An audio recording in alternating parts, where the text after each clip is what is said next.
La crise liée à la pandémie du coronavirus ne laisse personne indifférente sur l'urgence sanitaire. Kofi Didodo Bogué, directeur exécutif de la Fondation Jeunesse Unie en collaboration avec les ONG IAPDEL et SOS Rural, a entrepris des actions de sensibilisation et d'appui en équipement et autres dispositifs de lavage des mains. Des actions exécutées dans les arrondissements de la commune lacustre des Agégués, dans le département de l'Ouémé au sud Bénin. Ceci répond à un constat fait déjà dès le début de la crise.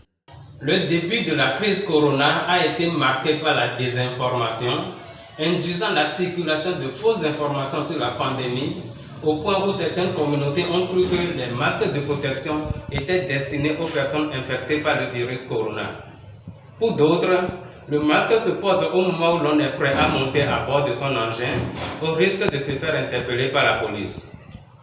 Face à la négligence des gestes barrières prescrits par le gouvernement et à la gravité de la crise qui commençait à prendre de l'ampleur, un travail de fond au niveau communautaire était devenu impérieux pour réduire la propagation du Covid-19 dans le pays. Nos activités ont permis aux populations, en particulier celles des agrégés ciblés par notre action, d'être mieux informées sur le coronavirus et d'intégrer les gestes barrières dans leurs habitudes.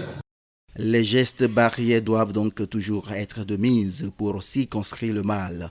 Il n'est pas question de baisser la garde.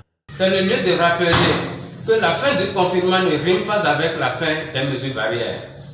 C'est en revanche le moment fatidique où nous devons plus que jamais renforcer les gestes barrières que sont se laver régulièrement les mains à l'eau et au savon et en absence de ceux-ci, utiliser le gel hydroalcoolique, éviter de toucher le visage, porter toujours son masque en présence humaine et en déplacement, respecter la distanciation sociale d'au moins 1 mètre, éviter les attroupements et les accolades, éviter de se serrer les mains, tousser ou éternuer dans le creux de son coude ou dans un mouchoir, éviter de cracher au sol, utiliser les mouchoirs jetables et se laver les mains après usage, éviter le contact avec les animaux, réduire les déplacements, respecter l'auto-isolement à la suite d'un voyage, se prêter aux tests de dépistage, éviter tout contact étroit avec une personne qui tousse ou éternue, se protéger correctement et appeler le SAMU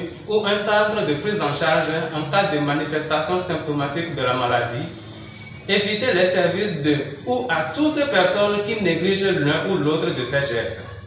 Intensifier la sensibilisation et surtout appuyer les communautés à amortir les chocs engendrés par cette crise sanitaire dont les conséquences sont multiples.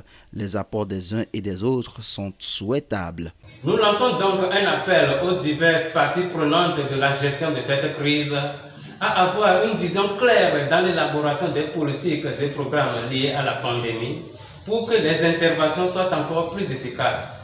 Aussi, nous lançons un appel à toutes les bonnes volontés à se joindre à nous pour une action commune, efficiente et synergique en vue de réduire de manière significative l'impact du coronavirus au sein de nos populations.